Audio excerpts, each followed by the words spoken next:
अगर मैं आपसे कहूं इंफिनिटी डिवाइड बाय इंफिनिटी की वैल्यू होती है 1, लेकिन रुको जरा, क्योंकि इसकी वैल्यू 2 भी हो सकती है और इसकी वैल्यू 0 भी हो सकती है।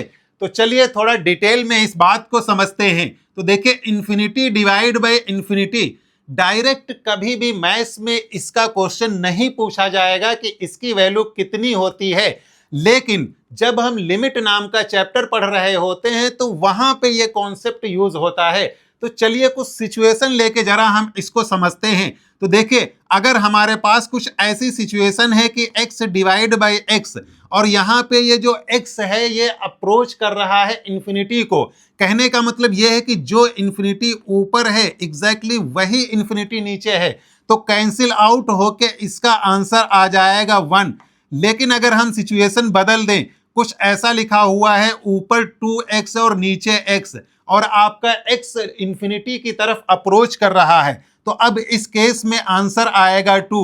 एक और हम केस लेते हैं, मान लीजिए ऊपर आपका x है और नीचे आपका x स्क्वायर है और ये x आपका इंफिनिटी की तरफ अप्रोच कर रहा है, तो अब इसका आंसर 0 की तरफ अप्रोच करेगा। इसका मतलब यह हुआ कि इंफिनिटी डिवाइड बाय इंफिनिटी का आंसर फिक्स नहीं होता है और मैथ्स में इस बात को बोलते हैं इनडिटर्मिनेट फॉर्म, यानी आंसर सिचुएशन पर डिपेंड करता है। इसका मतलब यह हुआ कि मैथ्स में हर इंफिनिटी आपस में बराबर नहीं होती है। एग्जाम्पल के लिए हम बात करते हैं, देखिए टोटल नेचुरल नंबर ये भी इनफाइनाइट हैं, लेकिन टोटल रियल नंबर ये भी इनफाइनाइट हैं, लेकिन जो टोटल रियल नंबर वाली इंफिनिटी है ये टोटल नेचुरल नंबर के इंफिनिटी से बहुत बड़ी है। और इस बात को सबसे पहले समझाया था जॉर्ज कंटूर नाम के एक मैथमेटिशियन ने।